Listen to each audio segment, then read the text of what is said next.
LTO Chief Assistant Secretary Marcos Lacanilaw. Sir, Marcos, good morning po. This is Aljo Bendio, sir. Opo. Good morning, Sir Aljo. Good morning po sa lahat ng mga nakikinig at nanonood sa inyong programa. Opo, ano pong detalye po nitong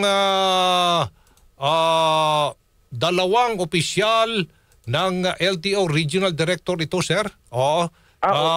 Na sinuspindi nyo ba? Nirelieve sa kanilang posts? After, ano po yung nangyari po dito? Bali, may recommendation na po ako doon sa regional director, doon sa dalawang regional director na sangkot sa mga payola sa transport group. Inakyat ko na po sa DOTR kasi wala po sa level ko. May recommendation lang po ako. DOTR po ang maglalabas po ng kanilang relief order. Dinaan lang po sa legal. Actually, tatlo po yan. Dalawang regional director at isang assistant regional director. Okay. Ano po ang batay po sa inyo pong nakalap na impormasyon, ano pong ginawa nitong mga opisyal na ito? Yun hong dalawang regional director, yung mga transport group, hinihingan po nila ng 7,000 kada buwan. Bawat isa. Sa van po yan, pero pa yung sa mga jeep. Ganun po sila katindi.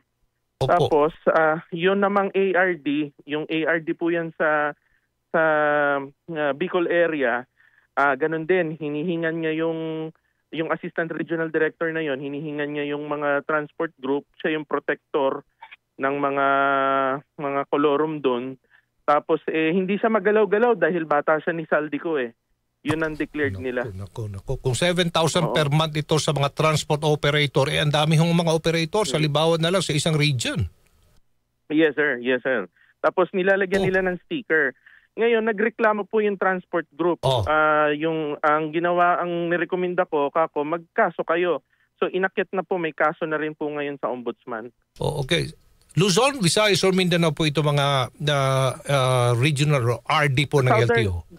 Southern Tagalog po at saka Visayas yung isa, saka Bicol area yung isa. Opo, okay. So, yung ARD po ay sa Bicol area. Ang regional director po, Southern Tagalog, tas Visayas regional director. Ilang taon na ho nilang ginagawa ito, ASEC?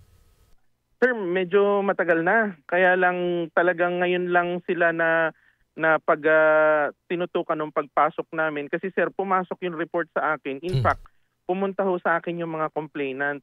Umiiyak yung complainant, sir, kasi hindi lang po sa transport group yung hinihingan ng isang regional director sa Southern Tagalog. Pati ho yung mga dealer ng motor, dealer ng sasakyan, at saka yung mga proponent po ng LTO. Hinihingan niya, monthly ho yun.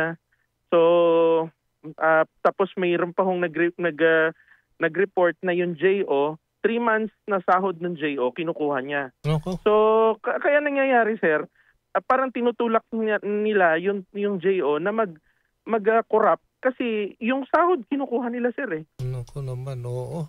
Ganong katindi, sir. Ganong katindi. Ilang taon na to nandyan po sa kanilang posts itong dalawang LTO regional directors allegedly nangongolekta 7,000 per month at nag-withhold ng mga salaries ng mga JOs. ASEC. Yun hong regional director na, yung isang regional director ho sa Southern Tagalog, matagal na siya nakapwesto dyan, tapos napalipat siya, pero ngayon na-appoint siya dyan para napalagay siya dyan this year. Tapos pero yung isa naman sa Visayas, matagal na po, ano pa siya, previous admin pa siya, na umabot lang siya hanggang ngayon. So ano kayong region siya sa Visayas? Pwede ho ba, sir? Malaman? Or... Sige, anyway. Doon sa may Sinulog po. Uy, wala. Opo.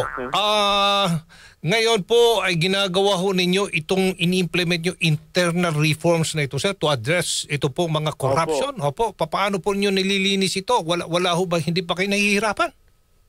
Mahirap po, sir. Kaya nga, di ba yung mga naging hinaing ng mga kababayan natin na jeepney driver na nagrally, kaakibat po yan. Kasi hindi lang po sa regional director, pati po sa baba.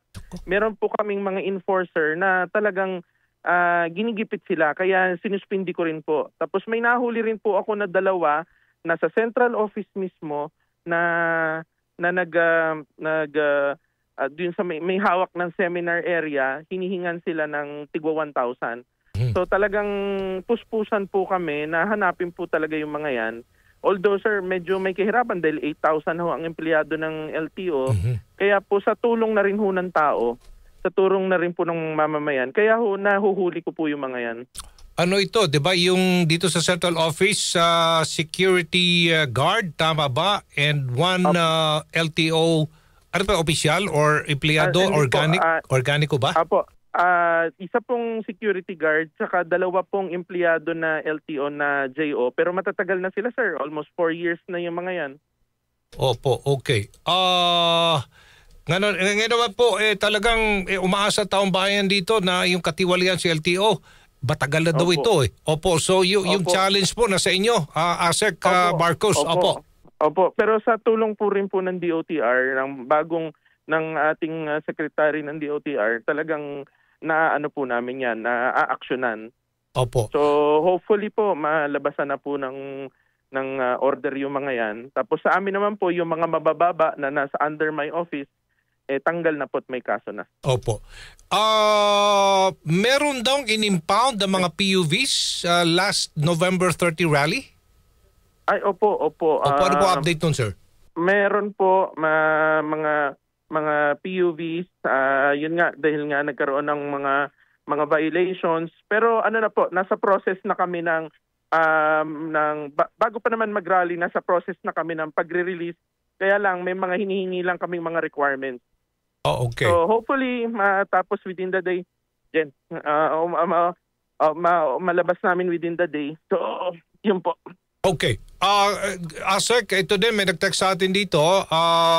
Ang dami ho lasing na nagmamaneho po ngayon dahil Kapaskuhan, galing sa party, ganyan. So magde-deploy daw kayo ng mga karagdagang personnel para, meron ba tayong mga breath analyzers so far, sir? Marami ba? Meron po. As of now, sir, meron akong 400 na breath analyzer for NCR lang po, for Metro Manila. So meron pa pong mga parating po kami. So yung mga i-deploy po namin na mga LTO officers, pag may siyempre sir, kaliwat kanan ang mga Christmas party.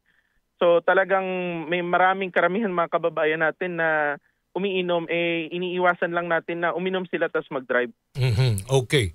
Kasi sa ibang bansa, napakahigpit po pagdating sa mga lasing nagmamaneho. Sana ho dito din sa atin. So balikan ko lang yung problema sa Manibela, naayos na po ninyo? Nag-usap po kami kahapon. Hindi lang po Manibela sir, pati ang Piston. Pinakinggan ko po yung kanilang mga hinaing, kung ano yung mga problema nila. Sinabi ko nga po sa kanila yung kanilang hinaing sa mga payola system. Sabi ko, eto, nahuli nga namin. Pero kung meron pa na mga empleyado ng LTO, enforcer, opisyal na nanghingi sa inyo, sabihin nyo sa aking direkta at aaksyonan ko. Sisibakin ko po talaga kasi araw-araw ko pong sinasabi sa enforcer ko, kapag nahuli ko kayo, hilera ko kayo sa harap ng media. Kasi paulit-ulit hindi ho titino kung hindi natin gagawin. Tama. At malaki ang may tutulong talaga ng taong bayan dito, ASEC. Patulungan kayo na linisin ng LTO. Opo, yun naman po sa direktiba po ng ating Pangulo, kaya po ako nandito sa pwesto na to, para po ayusin, linisin ng LTO na matagal na pong nagiging problema natin. Nung araw pa sir, kahit nung bata pa ako, ganyan na nangyari. So, puspusan po kami dahil nga po sa direktiba din ng ating Pangulo na ayusin. Opo. Merong sumbong sa Pangulo. Paano ho makikipag-coordinate ngayon? Paano may paparating na taong bayan ang kanila pong mga nadidiscovering katiwalian sa LTO? Ano pong tawag dito? May telepono ho ba kayo? Meron kayong website? Go ahead po. Yung LTO page po, pwede po silang magsumbong doon. Ngayon naman po kung urgent yan at talagang hiningan sila ng araw na yan o meron silang matibay ng katibayan, dumiretso po sila sa opisina ko. Ako naman po, lahat, madali naman po akong kausapin. So, aaksyonan ko po kaagad. Mas gusto ko nga pong makahuli ng empleyado ng ganyan eh. Kasi, sir, talagang yun ang role ko, kaya po ako pumasok dito at yun po yung gagawin ko. Okay. Dito naman tayo, sir. Merong nasuspend yata na lisensya na naman ng isang female motorist na nagbi-video sa sarili niya na umiinom po ng alak while driving. Ano ba ito? Opo. Yun nga po parang meron pong video siyang binlog na umiinom po siya ng alak dun sa habang nagmamaneho. Nag-show cause order po kami sa kanya upang magpaliwanag siya. Pero habang po siya ay naka-show cause order, kailangan muna siyang suspindihin ang kanyang lisensya habang dinidinig. Kailangan din po kasi niya magpaliwanag kung yan ba ay totoong alak ang iniinom niya. Kung hindi naman totoong alak, bakit siya nagmamaneho, umiinom na ganyan, na parang pinakikita mo sa tao na gayahin ka. Okay. Okay, so mensahe na lang, ASEC, sir. Dito po na tayo'y nandun na sa landas na we are curing the LTO's chronic illness na korupsyon. Go ahead po. Mensahe po. Para sa mga kababayan po natin, puspusan po ang LTO sa bago pong pamunaan na hanapin po talaga yung mga nanggigipit sa inyo. Yung humihingi sa inyo ng monthly, ng payola, bawal po yan.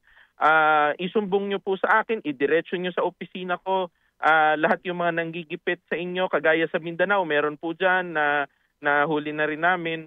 So, ngayon, tulungan niyo po ako. Tulungan niyo po ako na linisin ang LTO. Hindi po malilinis ang LTO kung wala pong tulong din ng taong bayan. Okay. Maraming salamat, Assistant Secretary Marcos Lacanilao, LTO Chief. Good morning po. Thank you. Salamat po. Good morning. Thank you. Si Aljo Bendijo sa DCXL News. May buntag sa